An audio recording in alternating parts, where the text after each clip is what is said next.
मेरा राष्ट्रपति चुना जाना इस बात का प्रमाण है कि भारत में गरीब न केवल सपने देख सकते हैं बल्कि उन सपनों को पूरा भी कर सकते हैं। जब द्रौपदी मुर्मू जी शपथ ले रही थी तब उन्होंने यह बात कही। द्रौपदी मुर्मू जी अब देश की नई महामहिम है। आजादी के अमृत काल में उनका देश के सर्वोच्च पद के लिए निर्वाचित होना एक ऐतिहासिक पल है। ऐसे में उन्होंने शपथ ग्रहण के दौरान जो जो बात कही वह भारतीय लोकतंत्र के बारे में मील का पत्थर साबित होगा। अपने संबोधन के दौरान द्रौपदी मुर्मू जी ने अपने संघर्ष से भरे जीवन के बारे में और इस सफर में किस तरह से एक वार्ड पार्षद से भारत के सर्वोच्च पद तक कैसे पहुंची, इसका भी उन्होंने जिक्र किया। महामहिम ने अपने संबोधन के समय क्या क्या कहा और जब वे शपथ ले रही थी तब उनके साथ मंच पर कौन कौन गणमान्य व्यक्ति उपस्थित थे, यह भी आपको बताएंगे। नमस्कार, मेरा नाम परितोष शाही है और आप जनता जंक्शन देख रहे हैं। जोहार, नमस्कार। मैं भारत के समस्त नागरिकों की आशा, आकांक्षा और अधिकारों के प्रतीक इस पवित्र संसद से सभी देशवासियों की पूरी विनम्रता से अभिनंदन करती हूँ। इन्हीं शब्दों से भारत की राष्ट्रपति द्रौपदी मुर्मू ने अपने संबोधन को शुरू किया। जब राष्ट्रपति शपथ ले रही थी तो उस समय उनके साथ मंच पर भारत के चीफ जस्टिस एन.वी. रमन्ना, पूर्व राष्ट्रपति रामनाथ कोविंद, उपराष्ट्रपति वेंकैया नायडू और लोकसभा अध्यक्ष ओम बिरला थे।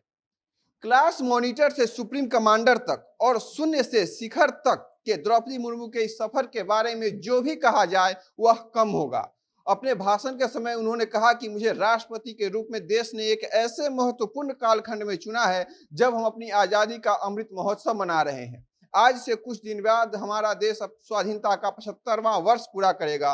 उन्होंने अपने सफर के बारे में जिक्र करते हुए कहा कि मैंने अपनी जीवन यात्रा ओडिशा के एक छोटे से आदिवासी गांव से शुरू की थी। मैं जिस पृष्ठभूमि से आती हूं वहां मेरे लिए प्रारंभिक शिक्षा प्राप्त करना भी एक बहुत बड़े सपने के साकार होने जैसा था, लेकिन मैं बाधाओं से हार नहीं मानी। मैं अपने संकल्प पर अडिग रही। मैं कॉलेज भी गई। मैं कॉलेज जाने वाली अपने गांव की पहली बेटी थी। मुर्मू जी संथाल समुदाय से आती है।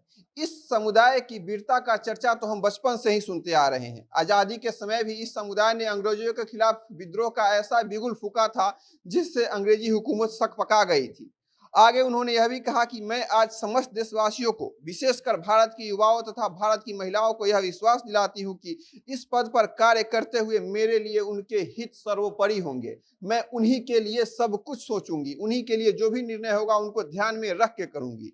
मेरे इस निर्वाचन में पुरानी लीक से हटकर नए रास्तों पर चलने वाले भारत के आज के युवाओं का साहस शामिल है। ऐसे प्रगतिशील भारत का नेतृत्व करते हुए मैं आज खुद को गौरवान्वित महसूस कर रही हूँ। आगे उन्होंने यह भी कहा कि मेरे इस निर्वाचन में देश के गरीब का आशीर्वाद शामिल है। देश के करोड़ों महिलाओं और बेटियों के सपनों के सामर्थ्य की झलक है।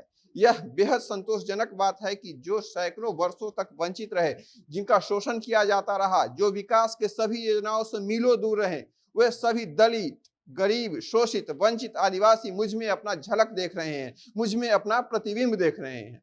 देश के पूर्व प्रधानमंत्री अटल बिहारी के कथन का जिक्र करते हुए द्रौपदी मुर्मू ने कहा कि श्रद्धेय अटल जी कहा करते थे, देश का युवा जब आगे बढ़ता है तो वह सिर्फ अपना ही भाग्य नहीं बनाता बल्कि देश का भी भाग्य बनाता है। आज हम इसे सच होता देख रहे हैं। अपने संबोधन के दौरान संथाल क्रांति, पाइका क्रांति से लेकर कोल क्रांति और भील क्रांति का जिक्र करते हुए उन्होंने कहा कि स्वतंत्रता संग्राम में आदिवासी का योगदान बहुत ही ज्यादा रहा है। उन्होंने आंदोलन को तेज गति दी थी। भगवान बिरसा मुंडा आज भी हमारे देश पर मर मिटने के लिए प्रेरणा दे रहे हैं।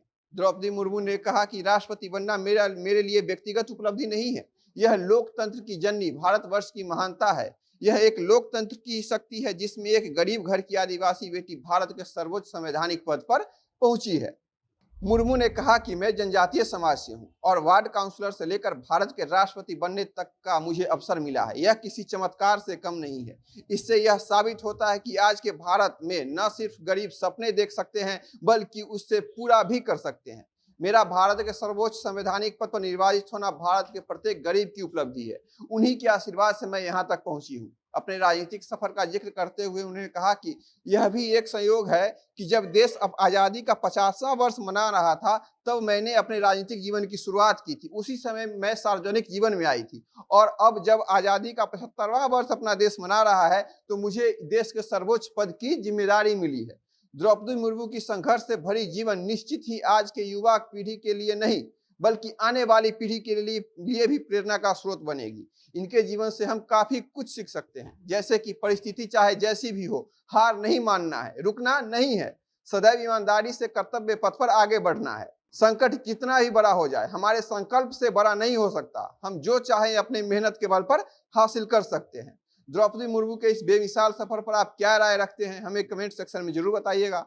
अगर आप फेसबुक पर इस वीडियो को देख रहे हैं तो पेज को फॉलो कीजिए और वीडियो को शेयर कीजिए। अगर यूट्यूब पर देख रहे हैं तो हमारे चैनल को सब्सक्राइब कीजिए। कैमरे के पीछे थे हमारे सहयोगी विशाल। बहुत बहुत धन्यवाद।